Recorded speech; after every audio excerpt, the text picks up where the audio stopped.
Introducing NASM One, NASM's ultimate membership program. Unlock access to everything your fitness career needs to succeed. Unlimited CEUs, free courses, access to our premium app, and exclusive discounts, all for $35 a month. NASM One is best-in-class tools, cutting-edge certifications, confidence in your craft, and everything you do as a personal trainer made easy, so we can achieve our greatest goals together as one. You're listening to Random Fit with hosts Wendy Batts and Ken Miller, winner of a Gold Markham Award for Digital Media.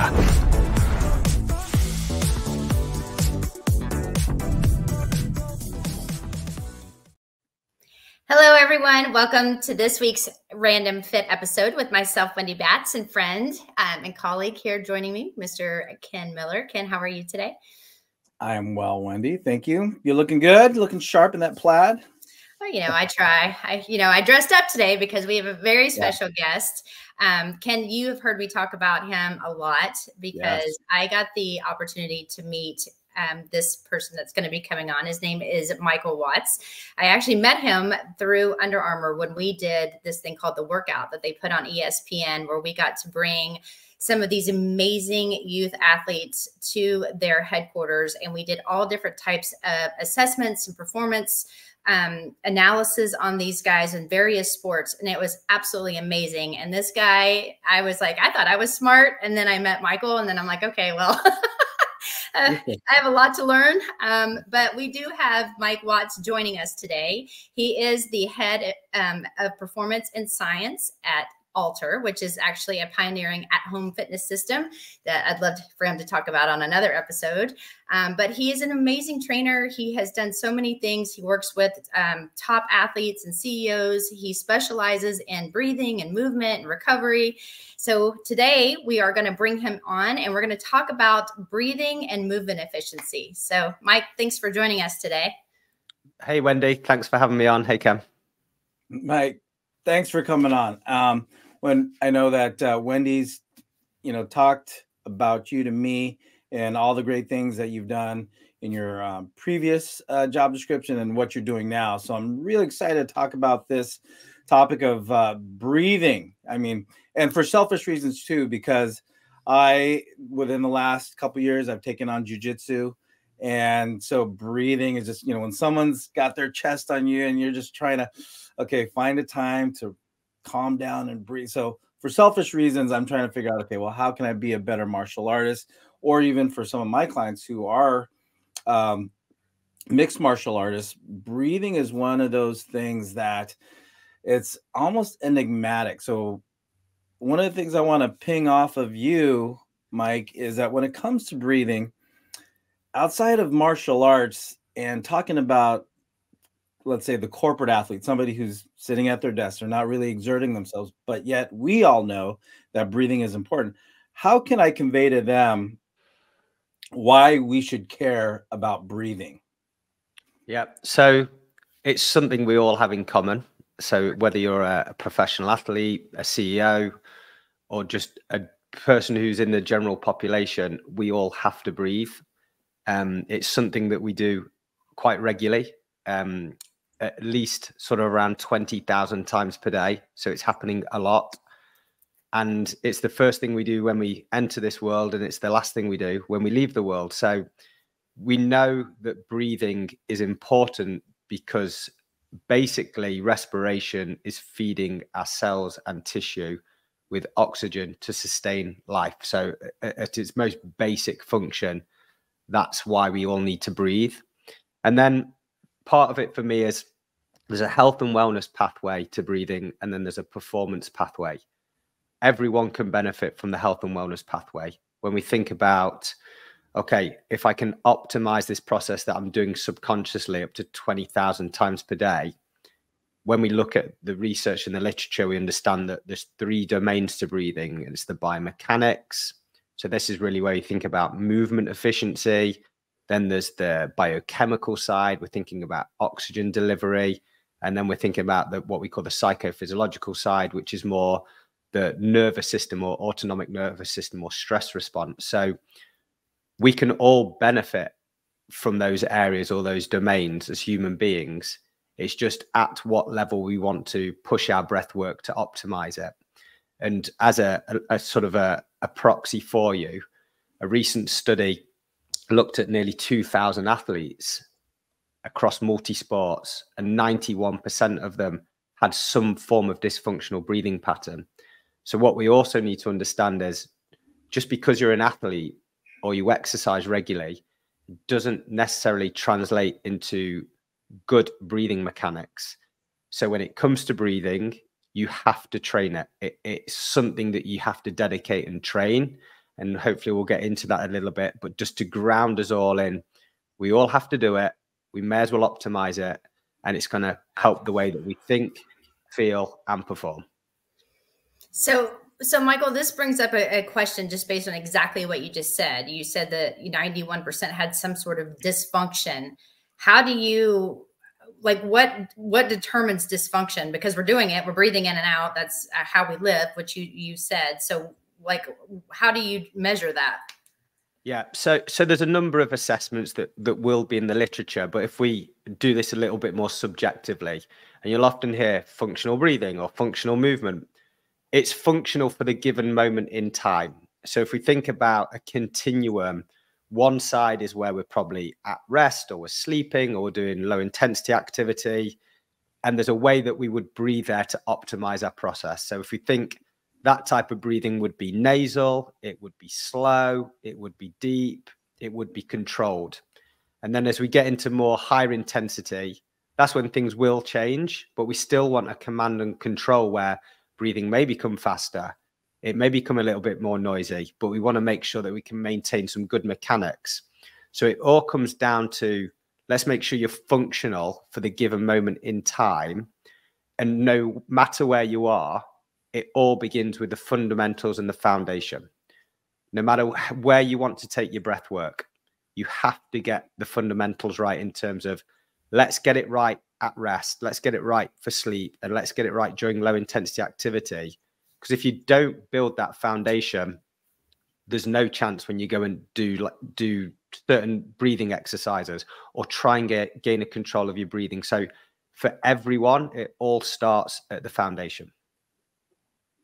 So you're talking foundation. You're mentioning some keywords that I just shared this morning with my clients about foundational movement patterns, or foundational components to long-term success when it comes to not just performance, but health and wellness. And we know that the word recovery has been popularized over the last 4 or 5 years. And when you talk about recovery, you're also talking about sleep. So talk to us a little bit about how, when you're talking about breathing, and it's just something that we do, first thing we did when we were born, last thing we do before we die. But when it comes to maximizing, whether you're sitting behind the desk or if you're an athlete, how do we maximize breathing, or what are some components about breathing that we need to consider for the sake of recovery as well as sleep? So let's establish what this normal breathing pattern is and looks like during sort of rest. And breathing like movement becomes corrupted usually over time. And as children are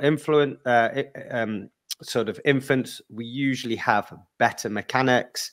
And then as we get older, it tends to be corrupted through our environment. The thing is, with breathing, is very multifactorial what can influence it. So movement efficiency, nutrition, environmental, lots and lots of different things, stress. So to ground ourselves, we would say, okay, let's reestablish what the normal breathing pattern is.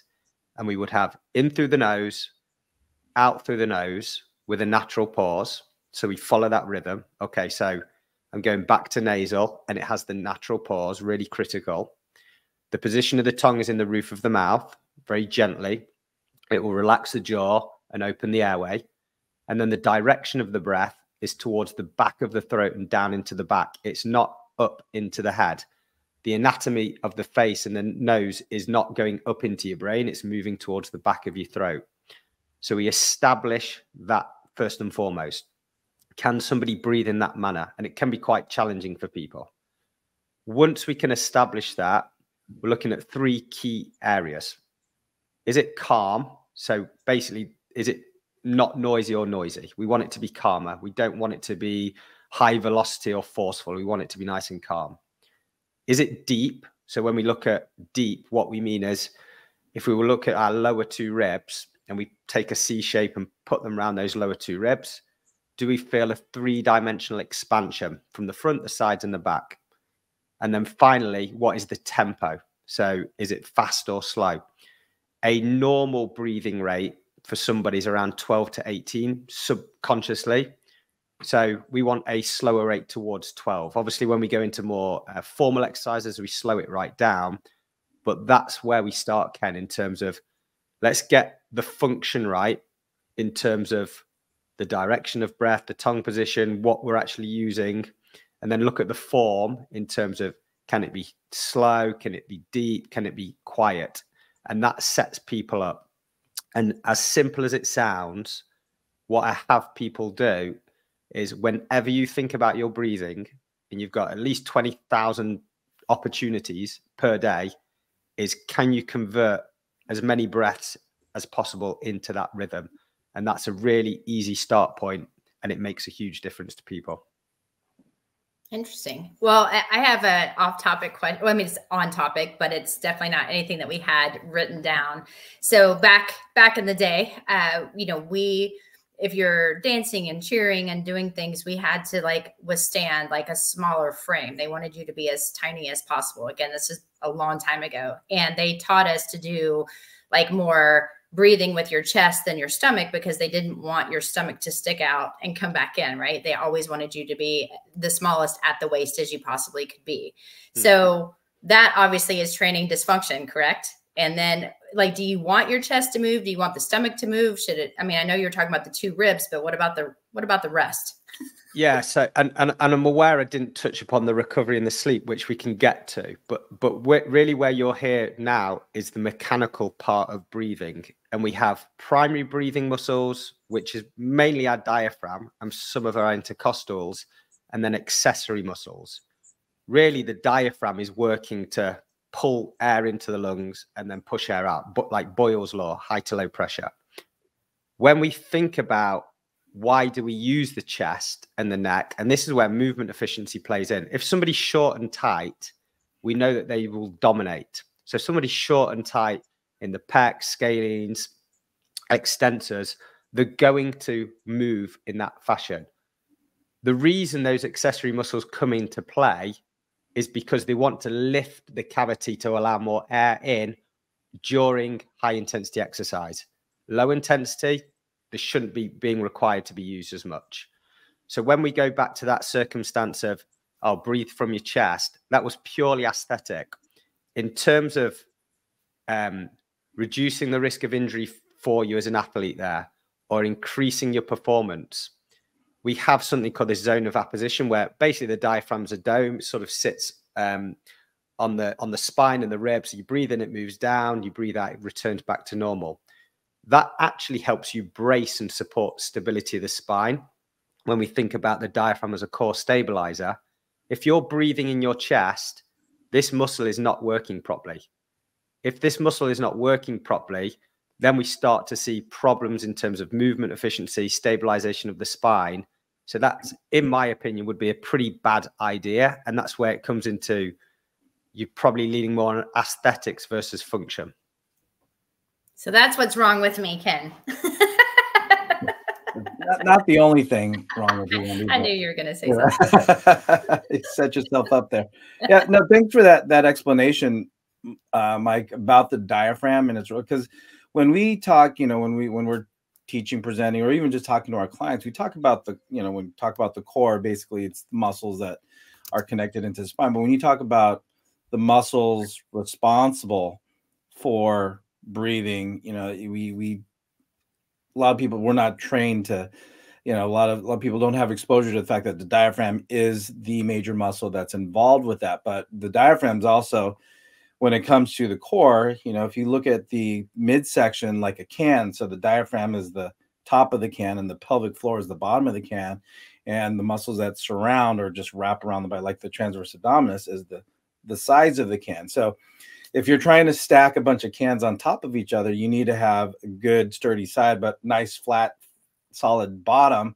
But as it reflects to the core, you need to have basically good sturdiness, no dents, or I guess for this conversation, you mentioned the word corruption, and I love how you say that. So without the diaphragm being corrupted, if the diaphragm is corrupted, because let's say, Wendy, in your example, you're being taught to pull in, well, the diaphragm can't drop down and therefore distend the midsection. So all the good things that happen with the diaphragm dropping, not just from a stabilization or mechanical standpoint, all the things that happen around the organ systems, mobilizing the organ systems when we do breathe, all that gets neglected or ignored or I guess decreased to some extent. So that's a big point that I like to bring up with my clients and athletes. Like you got to breathe, and when they have them put one hand on their chest and one hand on their belly, and their belly should distend and minimal movement through the chest. And if you move your chest first,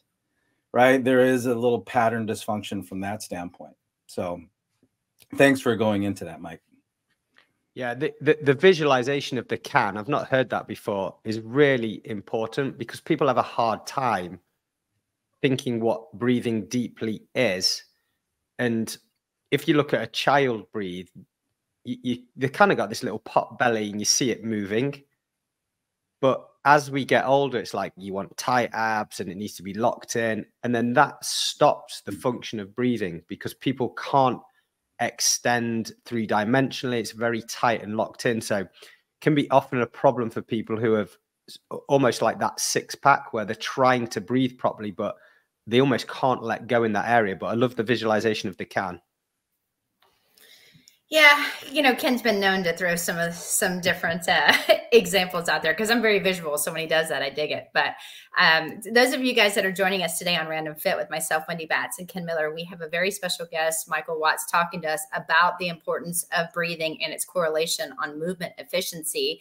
I mean, we've talked a lot about what happens and why we should care about breathing. We've talked a little bit about, what happens to our body, whether we're doing more diaphragmatic breathing or, actually doing it correctly. But Michael, can you go into some detail? Because again, you do this, you train people on how to breathe correctly.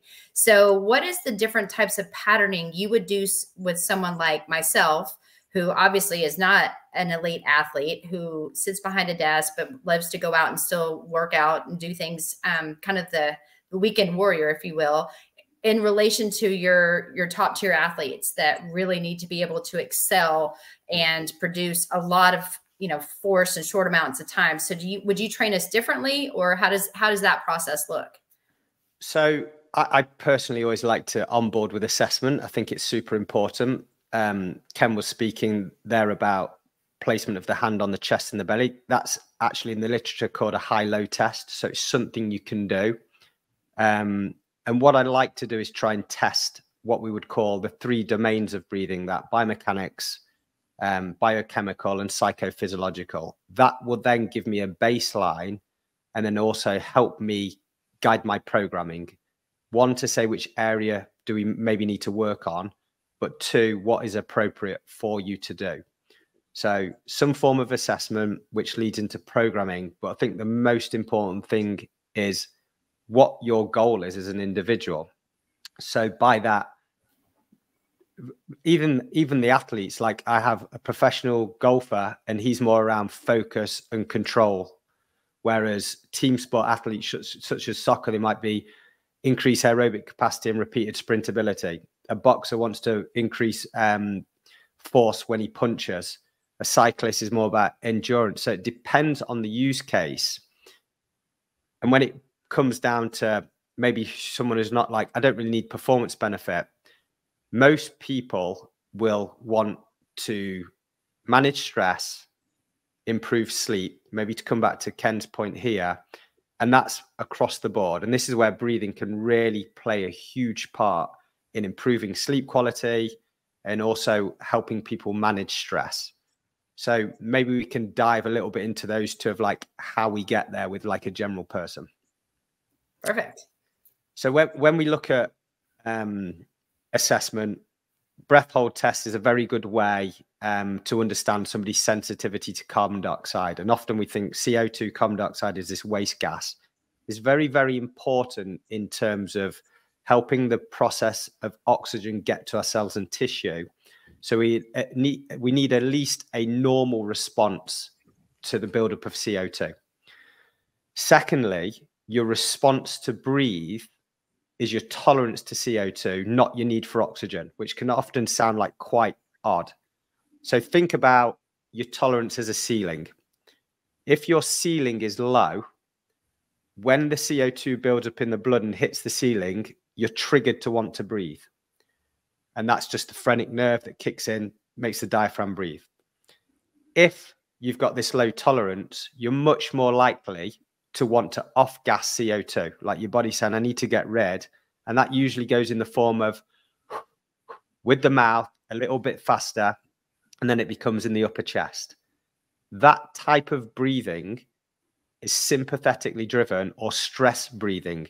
That's going to make your mind drive into mobilize, use resources, see a threat, become alert. And we talk often about chronic stress and leading ourselves in. You can be chronically stressed just by the way that you breathe. So if your breathing pattern is with the mouth, a bit noisy, shallow, you don't tolerate CO2 very well, there's a very, very good chance that you are living a very stressful life in terms of your physiology. So then if you think about sleep and if you think about recovery, you don't want to sleep, or your body doesn't want to recover when it's in that sympathetic drive. And a good analogy I'll always use to people, if you think you've got your house and you're renovating your house, you're trying to work on the bathroom up there and there's a fire in the kitchen. You will go and attend to the fire and you'll go and put the fire out. And when it comes to a nervous system response, you're kind of putting out fires all the time and never, ever giving your body the chance to recover and restore. And if you think about the process of sleep, and this is where maybe we can talk about mouth taping a little bit, but let's just say somebody's got a normal breathing pattern. They go to bed, they're using the nose. It'll be slow and deep. So they're getting more parasympathetic drive, so more rest and digest. They're getting deep breathing, so they're oxygenating the cells and tissue. Perfect. Imagine if somebody's now breathing fast, or in the worst case, they've got a sleep apnea where they're holding the breath. Sleep quality is poor, recovery is poor, wake up the next day, they're not optimized, and you're getting this vicious cycle of your breathing becomes even more dysfunctional, which leads to dysfunction in other parts of your life and definitely an increase in stress. Wow. Well, I love the fact that you're going to talk about the taping, because I know that there's we've had this discussion, and luckily it's not me. There's other people in my household that snore, that do not have sleep apnea. And I think it's like what you were talking about. There's some dysfunctional breathing patterns going on, especially during sleep. So can you talk about those, that situation of why you would possibly put tape on your mouth and what it would do to someone that maybe is a snorer, to help all of those ladies that really want to get a good night's sleep without leaving their own bedroom? There you go. So snoring is a problem, and this is a huge sign of a dysfunctional breathing pattern. Something is occurring that's causing a turbulence where basically oxygen in is creating a sound and a turbulence. Some people will snore through their nose, but majority will snore through the mouth. So if you can close your mouth, that's hopefully going to solve a problem. Obviously, we want to address breathing in the day, because how you breathe in the day influences how you breathe at night. But we know that if you use your nose, just because of the structure and the anatomy, you will breathe slower and you will breathe deeper.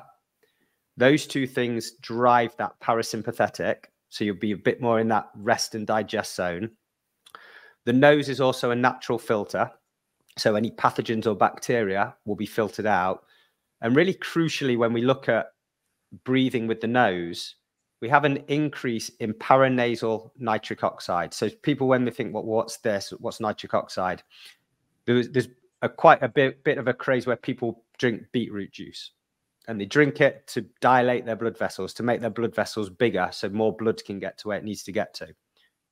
Paranasal nitric oxide is a vasodilator.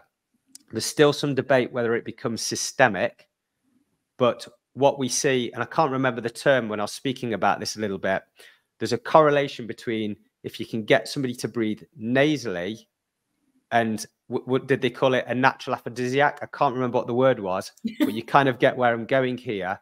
When we see an increase in blood flow, we see a normal response in the morning, especially for men. So this is where we start to think, okay, if I can start breathing nasally, there's benefits to the quality, but also blood flow. And when we think about sleep apnea and snoring, it becomes more prevalent as we get older.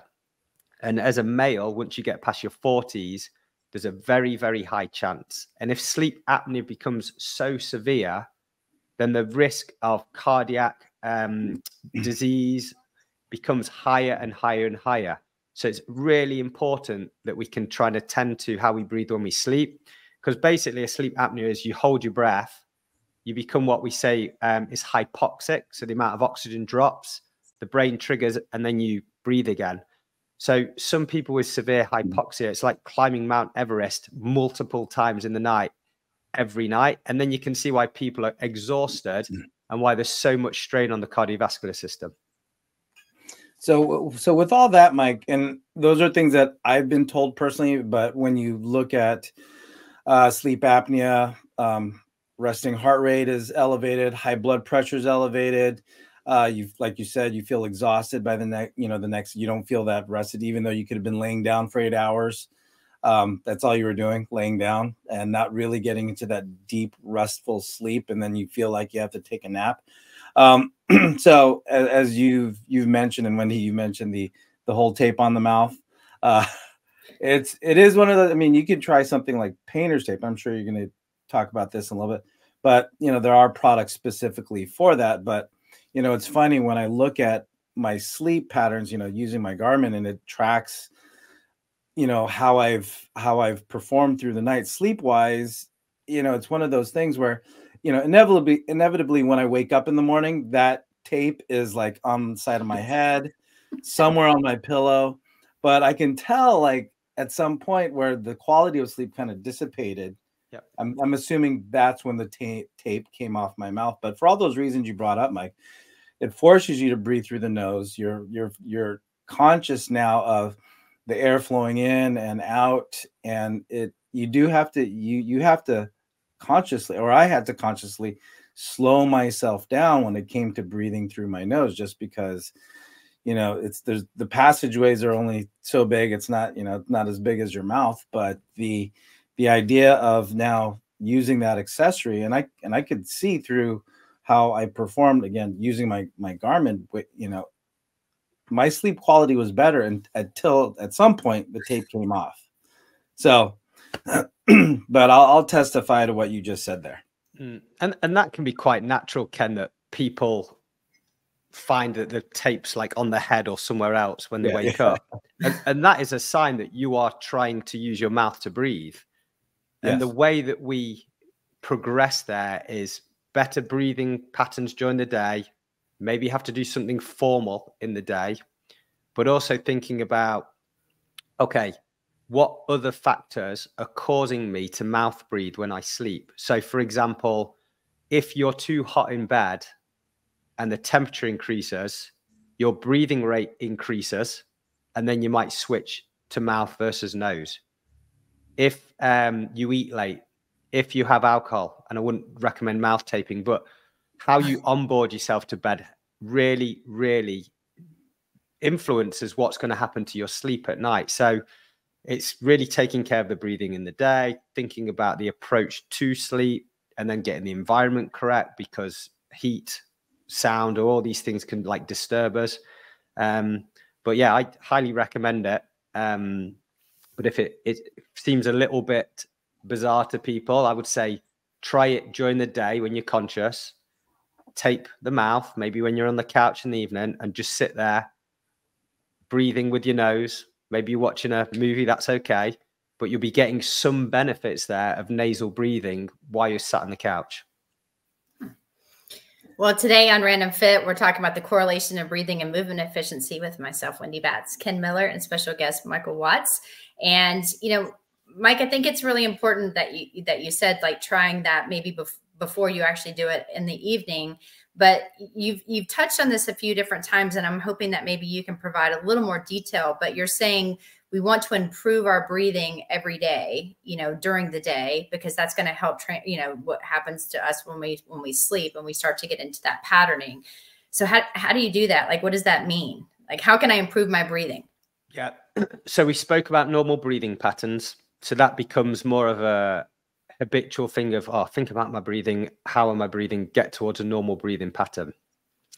The next part for me is formalizing a breathing session in the day. The literature suggests that as little as 5 minutes per day can have a significant impact on your nervous system. And that can be as easy as lying down on the floor, taping your mouth if you want, and just being present with the breath in through the nose, out through the nose, and a pause. There's obviously a ton of techniques, a ton of tempos, but the most accessible thing you can do, lie down, phone away, no distraction, concentrate on your breathing nasally for 5 minutes, and that will have a huge positive impact on your daily breathing habits, but also on how you sleep and how you perform and how you recover. So that's the easiest way to get into it, Wendy, is convert the breaths as much as you can, and 5 minutes a day of formal practice. So to piggyback off of that, if someone's listening to this, they're like, okay, I'm going to try this. I'm going to do this for 5 minutes. I'm going to become one with myself. I need my phone, because just so you guys know, Michael sent me a breathing technique of him telling me when to breathe in and when to breathe out, which to me, it's a stress reducer. So apparently when I talk to him, he feels that I'm a little stressed. And I have found it to be extremely beneficial. However, there's a certain amount of time I should be breathing in and a certain amount of time I should be breathing out. And I mean, I want you to give your contact at the end. So if people want to truly dive into this and maybe get a program, which I strongly suggest, they can contact you directly. But if someone's just doing this to try it on their own, would you say breathe in for 3 seconds, out for 2? Is it a 3 to 3? Like, what are the ratios? Okay, so ratios is when we talk about the tempo or cadence of breathing. And this really leans on the psychophysiological. So if you're trying to influence your nervous system, either upregulate to be more stressed or downregulate to be less stressed, tempo is critical. Research will point towards around 6 breaths per minute when the vagus nerve, so the 10th cranial nerve, the governor really of that parasympathetic drive, becomes activated. So think 6 breaths per minute. Okay, that's a lot slower than a normal breathing rate. So I'm going to have to concentrate on that. The best way to get to that is to formalize and give your condition around the inhale, the exhale, and the pause. So if you simply went for 4 seconds in, 4 seconds out, and let's say a 1 second pause, that's giving you around like 9 seconds to do one single breath. So it's just over 6 breaths per minute, but it's okay to start there, because right back to the start of the conversation, if you have a very low ceiling and that's CO2, and I'm asking you to breathe super slow, I'm saying, right, there's a great exercise. It's called a 4-8-1, and that's in the research. That may not be appropriate for you, because that's going to build up carbon dioxide, and it might actually trigger you into a panic attack, or it might trigger some kind of anxiety because you build up so much CO2 that you need to breathe. So really easy place to start. If you want to condition, I would always say just breathe in and out through the nose at a pace that's comfortable. Then if you're like, okay, I want to push myself a little bit, 4 seconds in, 4 seconds out, 1 second pause, gets you to that sort of magic number of around 6 breaths per minute. Now, in the context of that, Mike, you're just talking about controlling or learning to control or initially implementing a breathing strategy just to get used to this practice, right? Yeah. So if you think about breathing, I'd look at it as a pyramid. The bottom is the foundation of the good breathing habits or normal breathing pattern. You're trying to implement this nasal breathing pattern that's with control, and the tongue's in the right position and you breathe in the right direction. The next part is what I'd call more of a formal practice, where we're trying to do something on a daily basis to build some resiliency, trying to strengthen our nervous system. So my formal practice is 5 minutes per day where I do this tempo breathing. Check. Then the next part is what I call more regulation.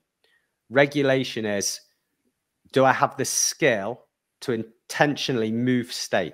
So when I'm super stressed out, do I have techniques that I can use in order to bring myself back into control? Or if I'm feeling a bit disassociated, do I have a technique to push myself into a bit more alertness? So breathing is really a very, very quick way to regulate self.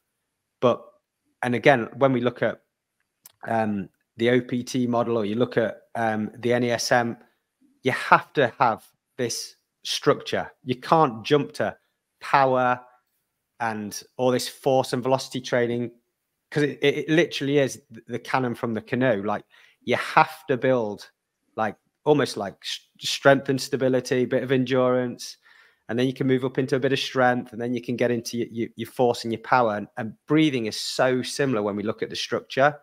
So having a daily practice is critical, and it's probably more simple than people think. It's just taking the time to dedicate yourself, and in your mind having that real strong purpose of, I'm doing this because I want to reduce stress, because I want to be a better person showing up for my kid. Every time like something happens, I fly off the handle. That's a sure sign that your nervous system is overly stimulated and needs some work in the other direction. So think about the purpose, think about why you're doing it, and take time for yourself in order to attend to your breathing to help with your health and wellness. So let me ask you to switch kind of gears, where we're going from kind of down regulating, going into sleep, going to relaxation and recovery. For your athletes, or for anyone that is an endurance athlete, would you suggest someone going through this process first, and then possibly like when they're going for a run or doing a hard bike, or even doing a spin class, or whatever the case may be, would you suggest throwing tape on your mouth and then trying to go for that run? Or is the tape on the mouth only for someone to do at night? Is this something they should do when they're really trying to build endurance? Yeah, so breathing and exercise is a really good way. So I talk often about piggybacking. Like if you're doing something, can you piggyback breathing onto it? So if we take breathing and exercise, breathing will become a limiting factor if you try and remain nasal. So for example, let's say I hop on the bike, I start to turn the pedals, and let's talk zones, like some easy zone 1, like very, very easy, like very little effort. I should be able to maintain that nasal breathing pattern with control. I move into zone 2, so a little bit harder. I should be able to maintain the nose. We see it like an inflection point around zone 3, bordering 2, where people then can't tolerate the amount of CO2, so they want to off gas. So then they start, and that's where the breathing changes. So if you want to really accelerate your adaptation with breathing, lower intensity exercise, so walking, easy bike, zone 2, if you like to monitor with a heart rate, nasal breathing is a great limiter, because it will stop you from getting to an intensity. So it's great to piggyback on there. So I'm just going to breathe nasally. Want to remind yourself to breathe nasally? Maybe you mouth tape. Maybe you just hold water in the mouth. Like there are ways to do it. So and that's where we would say, okay, let me understand your journey a little bit. Oh, I do this. I walk every day. Right. Add nasal breathing on your walk. Okay, great. And all of a sudden I've got you doing, okay, I'm thinking about my breathing, converting my breaths. I've got 5 minutes a day that I do. Every time I exercise, which I exercise every day, I'm nasal breathing. At night, maybe I do some kind of down regulation practice. During sleep, I'm mouth taping. And then you start to see how the journey builds, and breathing becomes more integrated into your daily life versus a formal exercise. I personally also really struggle to to do formal exercise of breathing. I'll do one a day, and it usually is 10 minutes. More than that, I don't find I have time. But when I think about where I can add breathing in, it's during exercise, during sleep, maybe when I'm doing recovery modalities, like I might be in the sauna, or I might be doing massage or whatever it is. I keep adding in the breathing, and it kind of builds up the reservoir, if you like to say. Those 20,000 breaths, most of them have some kind of intent or purpose behind them versus me just not thinking about it. And the beauty is you will build new neural networks and you will upgrade the software. And then subconsciously, those breaths that you're not thinking about will get better. That's awesome. I kind of feel like you did it already within the last couple minutes, but for those of our listeners that listen to us here on Random Fit, what are 2-3 takeaways as far as their understanding of breathing, or like you mentioned, how you can build up to the practice of breathing throughout the day? But what are some key takeaways that, if you only had 1 minute with somebody to talk about breathing, what would they be? Bring back a consciousness to how you're currently breathing. Like, try and check in and think what it's like. So when you think breathing, is it fast? Is it slow? Is it noisy? Is it quiet? Is it with the mouth or the nose? And restore yourself back to a normal breathing pattern as much as you can. And that is the start point for anybody I work with, no matter what their goal is. It's key that we convert the breath, because we're taking so many in a day. And if they are dysfunctional in a way of they're fast or they're noisy or they're shallow, that's going to have an impact on your mind. It's going to have an impact on your mechanics. It's going to have an impact on the amount of oxygen getting to you. So for all the will in the world, if you just say, I'm going to breathe perfectly for 5 minutes a day, that's all I'm going to do. There's not that many breaths there compared to like the 20,000. So it's critical that you can restore a normal breathing pattern. And it's not overly sexy in a way. People are maybe looking for like those really crazy breathing exercises, but it comes back to the fundamentals, which a lot of us don't have a grasp of. So start there, have a daily practice. I think that's critical. 5 minutes per day. You do the tempo, or you can just breathe with your nose, and then think about, and probably most of your viewers are fairly active.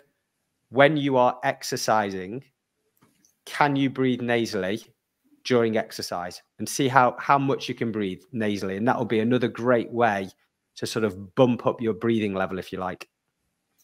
I love it. Well, Mike, I know, first of all, you taking the time today to be with us on Random Fit means a lot.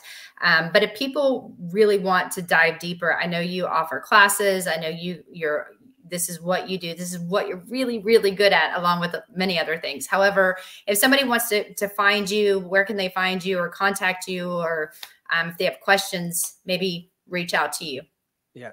So I do have a website, which is Flow2Plus, FLO2PLUS.com, or Instagram, same handle at Flow2Plus. So that's another good place to find me. Ask questions, DM me, send me stuff. So that's probably the easiest place to find me and connect with me. Awesome. All right, perfect. Hey, Mike, glad to finally meet you after these last few years that I've heard about you and all that you've done.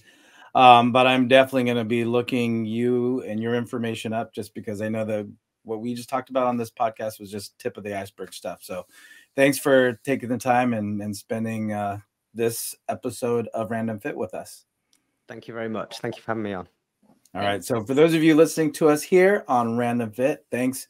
And hopefully if you got half as much as what I got out of this episode, you got a lot. So like, follow, subscribe, download, rate, and more importantly, comment. So if you want quality information, just like what we got with Mr. Mike Watts, be sure to let us know what that is. So until next time, everybody, take care and be well.